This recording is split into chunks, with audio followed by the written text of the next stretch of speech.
Sejam muito bem-vindos ao primeiro episódio do Desenvolvimento, o outro lado do QI. Deixa eu me apresentar.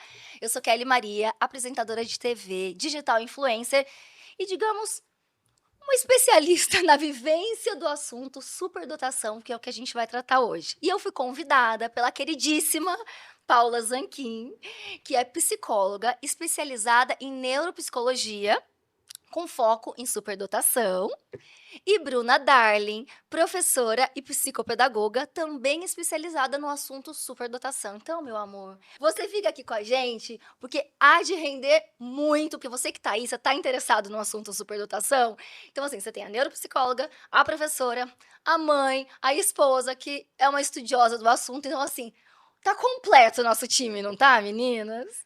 Muito completo, muito feliz com você aqui, muito feliz com esse momento, com esse espaço maravilhoso e com vocês, a Bruna, e sem dúvida aí, agradeço você ter aceitado o convite de apresentar esse é um sonho, e está hoje se realizando, é um projeto pessoal e que acabou incluindo o projeto de pessoas especiais, Sim. de quem realmente conhece e vivencia a superdotação.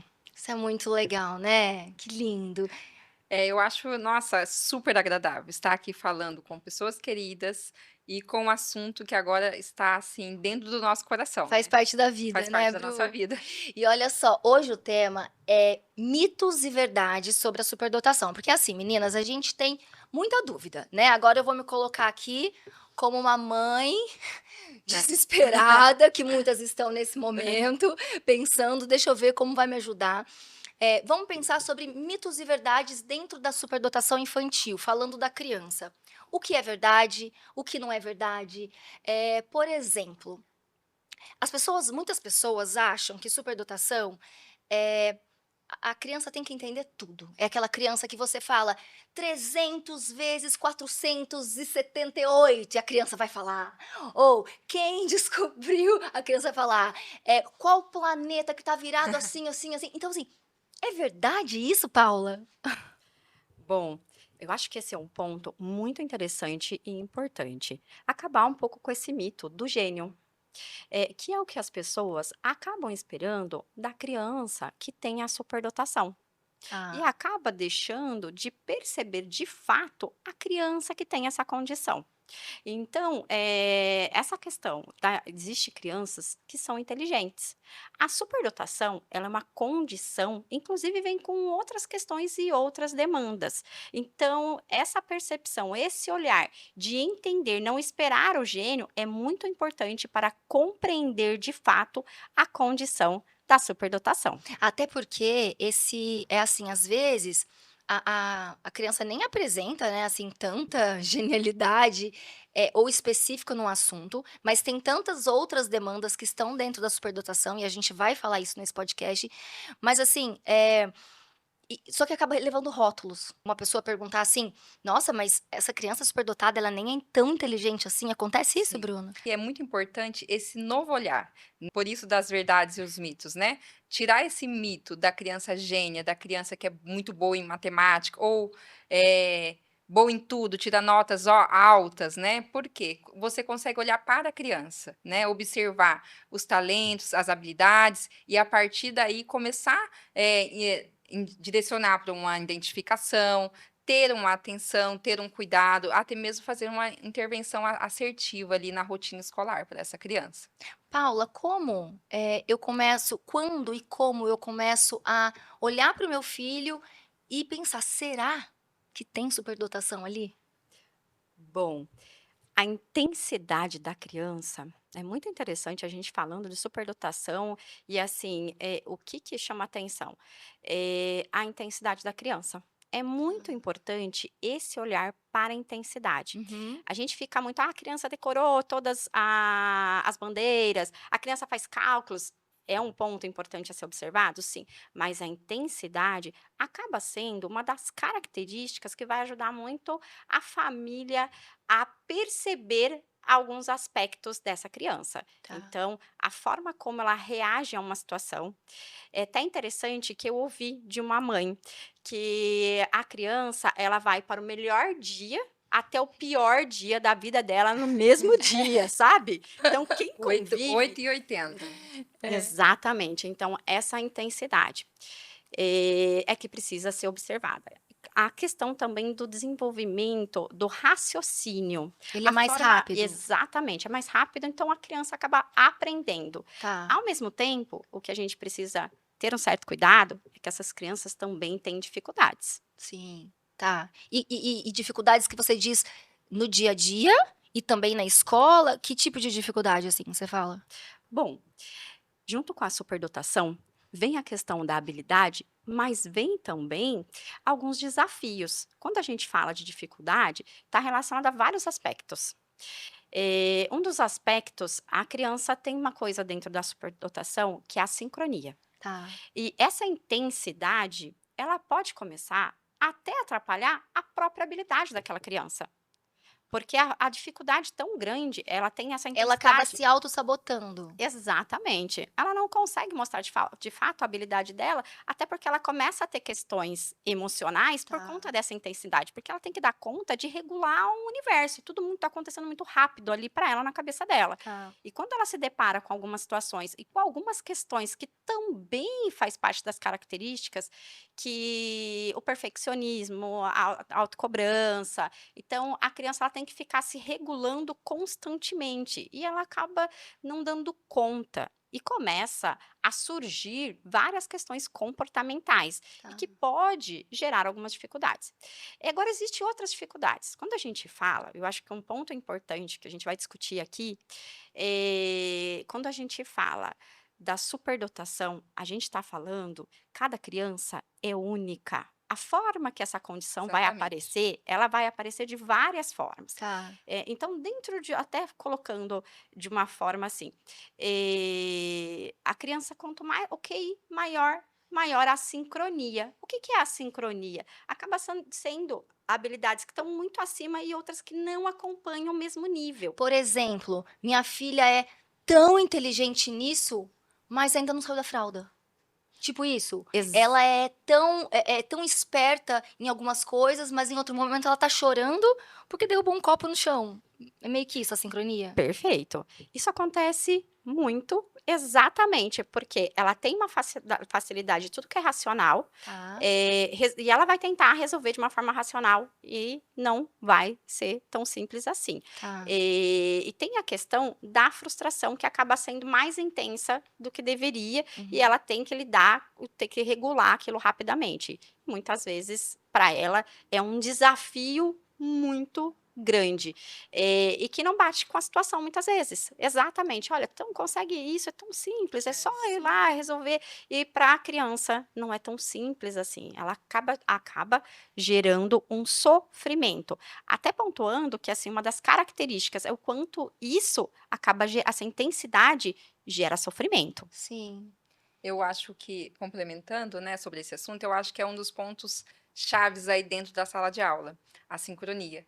Porque você tem aquela criança que sabe muito e domina aqueles conteúdos, ou a ter um conteúdo em específico, ou a ter mais, porém o emocional não acompanha. Então, isso aí cai nos rótulos, né? Mas como? Como que essa criança é superdotada É, se ela não consegue lidar ali com a situação com a colega, a situação aqui que aconteceu na sala de aula? Atuar em 2 pontos diferentes. tá. Você vai, estimular, motivar e colocar para aquela criança as habilidades, né, que ela tem e desenvolver essas habilidades e, ao mesmo tempo, trabalhar as questões emocionais. E assim, sem rótulos, sem falar: "Olha, você já está nessa idade, você não pode ter esse comportamento". Não, apareceu o comportamento, você vai atuar naquele comportamento e ajudar aquela criança a nomear esses comportamentos, porque a partir do momento que você começa, aconteceu a situação, nomeou, conversou, explicou, até mesmo porque o intelecto dela, ela compreende aquela emoção, só que ela não consegue nomear, identificar quando está acontecendo, então Tá, meio que acontece aquela explosão de dentro para fora. tá, é a explosão A emocional. explosão emocional. E depois da explosão emocional, quando você senta para conversar, a compreensão é muito clara. Então, assim, é um trabalho de formiguinha. Então, Tá, aconteceu o fato, você vai, atua sobre o fato, né? Profissionais de educação começam a prever as coisas que vão anteceder aquela explosão. Então, assim, você já tem um aluno em sala de aula, você sabe qual é o comportamento, e ele começa a dar sinais que vai acontecer essa explosão Eu emocional. acho, inclusive, que a previsibilidade, Isso. ela é maravilhosa quando você entende e começa a perceber, ela é maravilhosa para ajudar tanto em casa, né, os pais, tanto na escola, né, porque assim, você tá vendo que a criança vai explodir, Sim, e ela vai explodir daqui a pouco, então o que que eu consigo mexer aqui os mexer antes. pauzinhos para ajudar com que essa explosão emocional não venha, né, Paula? Eu acho que esse é um papel muito importante, né, da família e da escola também, porque a criança pode explodir em casa, mas ela também pode explodir na escola, né. Sim, tem algumas crianças que elas acabam explodindo mais em casa. Agora, existe outras que isso acontece sim na escola. Anteceder, olhar antes, o que é o gatilho para favorecer e ajudar essa criança no processo de regulação emocional, sem dúvida é muito importante. O que, que é o gatilho? O que, que faz com que a criança se desorganize? É claro que precisa de um trabalho, porque não vai dar para anteceder e tirar aquilo que, Tudo, em né? algumas Uhum. situações. Então, trabalha-se para que a criança desenvolva essa habilidade de regulação. Mas, como a gente está falando de criança, a gente já está falando de um processo, É. né, que a criança da maturidade, do cérebro que vai se desenvolvendo. Então, a gente entende também que até esse processo ele é um processo que precisa de cuidado. É muito importante que seja acolhido, que isso seja visto, que isso seja trabalhado. É Tá, claro que tudo que é possível tirar de gatilho, para ajudando a criança a ter força para trabalhar esse processo de regulação, tá. vai favorecer essa Mas você acha que construção. também que é legal avisar a criança, por exemplo: "Ó, filha, você tá percebendo que que você tá quase explodindo ou que você não tá bem", não sei como, mas você acha que é legal avisar a criança e ter essa conversa com a criança ou não? Olha, sinalizar, pontuar, principalmente quando a criança ela já aceitou, ela já está tentando lidar com isso, é muito importante. Eu Tá, acho que um primeiro momento a criança entender o básico das próprias emoções faz diferença, é sinalizar e ajudá-la nesse processo de regulação emocional. tá. Quando você diz: "Olha, você está percebendo? Isso você está ajudando ela a se auto-perceber, que vai ajudá-la de fato na autorregulação. Tá, Então, sim, sem dúvida, vai ajudá-la muito nesse sentido. tá. Ai, que Eu legal. tenho isso como exemplo, né, de sala de aula, eh, período de adaptação, conhecendo tudo, e aí já percebendo ali os gatilhos, quando essa criança chega um pouco mais agitada, tanto para diversas emoções, tristeza, alegria, ambas dá já essa agitação corporal. E aí eu começo, né, a avisar: "Olha, você está percebendo? Vamos diminuir um pouco?". E isso começou a reduzir as crises que ele tinha de explosão, né. Tá, Depois dessa era um comportamento que ele sempre apresentava quando ele tinha a crise emocional. tá. E aí eu comecei a avisar pontualmente quando começava a aparecer, e aí reduziu de forma, assim, quase que 90% dessas crises emocionais aí no dia a dia da rotina escolar. E se a gente puder escalar, assim, por exemplo, mitos e verdades, mitos e verdades. Então, por exemplo, um mito: a criança superdotada, porque é superdotada não quer dizer que ela é boa em tudo. Mito. E sim, Verdade: intensidade nível hard. Exatamente. Verdade. verdade. Outro mito, outra verdade, pra gente falar. Outra verdade é a questão do raciocínio. E outra Tá, verdade é um ponto que você até colocou, que eu achei interessante, que é a criança tem uma habilidade acima, mas pode ter o que a gente explicou, que é a sincronia, que acaba sendo uma diferença e acaba tendo tá. dificuldades simples. Então, que entra muito até numa coisa que você pontuou, que não vai ser boa em tudo, então a criança vai ter sim algumas dificuldades. Não é porque ela tem a superdotação é que ela vai ser boa em tudo. É, Tá. eu acho que entra nesse mito, né, o superdotado que é bom em matemática, né. Isso é o Antigamente, ponto-chave. isso é muito legal, Sim, porque está sendo quebrado isso, esse né. esse Porque estigma, né. esse estigma, porque antigamente todo mundo acreditava que era isso, né, que o superdotado era aquele que era focado no assunto tal, ou que era bom em matemática só. E na verdade, é uma verdade Verdade. também, é que assim, existem áreas de Sim, superdotação, certo? São Sim. Então, não é assim, só porque é bom em matemática. Não, Sim. tem superdotado que não é bom em matemática. Compreenda, tem superdotado que não é bom em e matemática. são estudos recentes, né, Paula? Exatamente. Outro mito, Kelly, todo superdotado vai ter notas altas. Também É não. outro mito. Tá, Vai ter facilidade na aprendizagem. Outro mito. Pode tá, ser que tenha e pode ser que não. Envolve tá, vários fatores. tá. Tem também o que a gente vai, eu acredito que a gente vai entrar um pouco mais, que é uma questão muito discutida, que é a questão do QI. Aqui no Brasil tem a média do QI para superdotação. Que é qual? Acima de 130, Tá. tá? E o que acontece? Isso é muito discutido e tem que tomar muito cuidado, porque tem vários fatores que acabam influenciando. Nós já até falamos um pouquinho o quanto a questão comportamental, emocional, essa intensidade, ela acaba impactando até na habilidade da criança. Então, imagina Uhum. essa criança passando por uma avaliação e tem o contexto familiar, o ambiente qual ela está inserida Isso é acaba muito importante, né? isso, não para construção da superdotação, porque assim, Tá. ela é muito estimulada e por isso que ela não. Não. Tem até estudos científicos que falam que é genético. Tá. Inclusive, quando eu estou avaliando, eu identifico uma criança, eu já começo a olhar para os pais. Uhum, sim. Porque tem uma questão, às vezes o pai e a mãe, às vezes a mãe, às vezes o pai. E então, tem essa questão, essa condição aí genética. Tá. Agora, a questão da habilidade relacionada ao ambiente. Uma questão de falta de estrutura, que a criança acaba, convivendo com algum sofrimento, a chance é que esse processo dela de habilidade fique até mascarado e escondido. Então precisa ter esse certo cuidado quanto a essa questão do QI. A gente também fala, da condição da superdotação, e altas habilidades, associada a outras comorbidades. Tá. Eu vou citar algumas. Tá. Tem o autismo, né, o TEA, o TDAH, Que daí é a a dupla dislexia, excepcionalidade, né? É a ex superdotação junto com com outra outra neurodivergência. exatamente. Tá. Então, olha só, a gente tem que tomar muito cuidado, porque a gente falando dessa condição, ela pode estar para ser identificada de fato, precisa ter muito cuidado. É. Porque não dá para dizer: "Ah, isso", porque você precisa olhar para o funcionamento e não só para o QI. Então, Tá. outro mito, cuidado, porque precisa ter um QI alto, precisa ser inteligente. Então É por isso que é tão importante ir numa profissional que vai fazer os testes, que vai avaliar, que vai ver tudo sobre essa criança, né? exatamente, que seja especialista. Sabe o que eu estava pensando? Ser especialista não só na superdotação.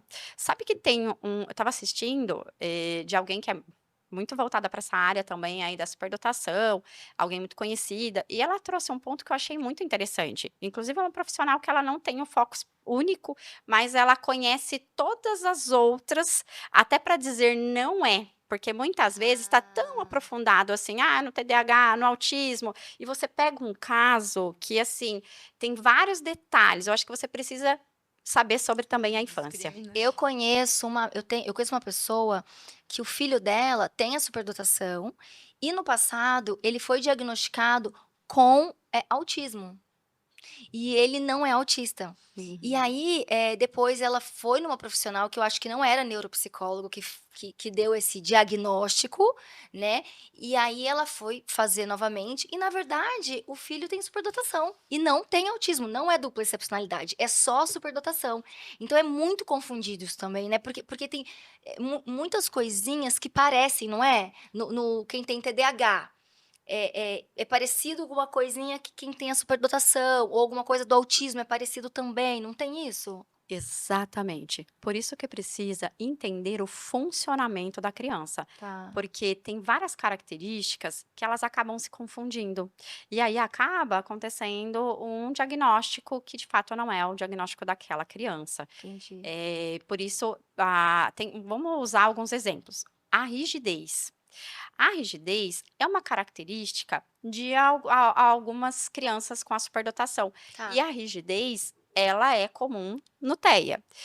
Mas como ela funciona é que faz a diferença. É por isso que Ah, precisa tá. tomar muito cuidado. Outro ponto importante, a seletividade alimentar. Sabe que eu sempre tomei muito cuidado, porque sempre era assim: "Olha, né, seletividade já acende assim, olha o autismo". Uhum. E inclusive foi, criado, né, aí o DSM-TR, ele já traz a questão do transtorno separado da alimentação, se realmente está associado a muitos casos aí do autismo, do TEA, no entanto, não é exclusivo. Isso Uhum. pode acontecer em crianças que têm ansiedade, crianças que têm TDAH e também em crianças que têm superdotação. Tá. Então, tem características que tá aí misturada, e por isso que precisa ter muito cuidado para fazer essa identificação, para auxiliar nesse processo, identificação de diagnóstico. Eu falo muito identificação e Hum. diagnóstico, por quê? Porque, na verdade, a superdotação, ela é uma classificação aí da educação. Tá. Porque dentro do CID e dentro do DSM, não existe essa classificação. Entendi. Não tem, essa classificação da superdotação. Tá. Então existe a identificação. Tá. E por isso que, né, falo a questão aí do transtorno, dos transtornos, do autismo, do TDAH, e aí a gente vem com a identificação. E por isso que quando é realizado uma avaliação relacionada a essa investigação, precisa não só identificar muito bem a superdotação, mas conhecer as outras também para dizer que não é. Porque se você não tiver conhecimento do que é um TDAH, do que é um autismo, e tem outro ponto também que eu acho importante, você saber o que é infância. O desenvolvimento da É, criança, porque porque hoje nem em Aquilo que é dia tudo. normal da infância daquela faixa Exatamente. exato, etária, né. hoje em dia a gente vê as pessoas sem paciência e acha que tudo é culpa de alguma coisa, porque a criança só tá sendo criança, porque ela tá brincando, ela tá fazendo bagunça, porque, gente, criança é criança. E as pessoas às vezes esquecem disso, né. Acho que criança tem que Exatamente. ficar sentada, parada, Sim. e não pode fazer arte, não Eu pode, acho né. que é por isso que é tão importante esses 3 ambientes, né, para uma identificação, né, o ambiente terapêutico ali de clínica, o ambiente familiar e o ambiente de escola, porque a criança ela é nesses 3 ambientes que ela se É, mostra, né, então você tem ali uma observação escolar, a observação de ambiente familiar e de clínica, né, com esse olhar técnico e de conhecimento sim. sobre o transtorno, sobre a superdotação e altas habilidades. Eu acho que aí sim a conta fecha, né, para É. poder E como identificar. a Paula falou, o ambiente, ele ajuda a moldar essa criança, né, Sim, então é muito importante esse ambiente acolhedor, acolhedor. não é?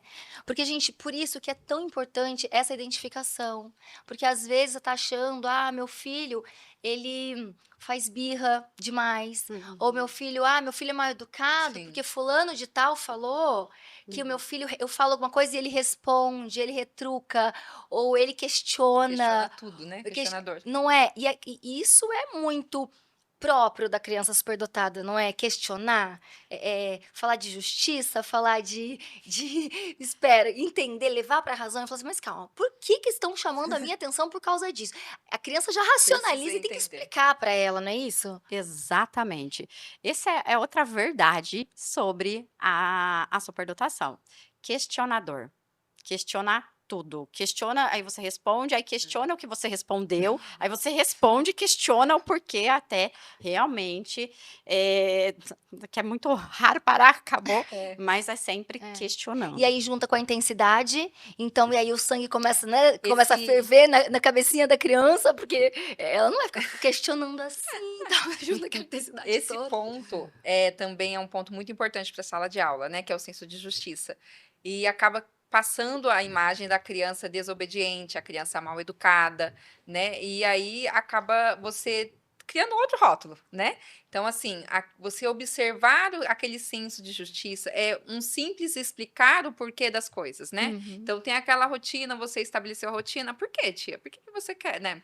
Eles falam assim, né, "Por que que você quer pôr aquilo?" E ter a paciência, sim, de explicar por conta disso, disso, disso. Ah, tá, passou um tempo. Mas por que que tem que acontecer isso, isso? Se você começa a identificar isso como uma simples, assim, questionamento, intromissão ali no sua rotina, no seu planejamento, você acaba dando um rótulo para essa criança. Então, É. simplesmente compreender que faz parte, né, da condição, né?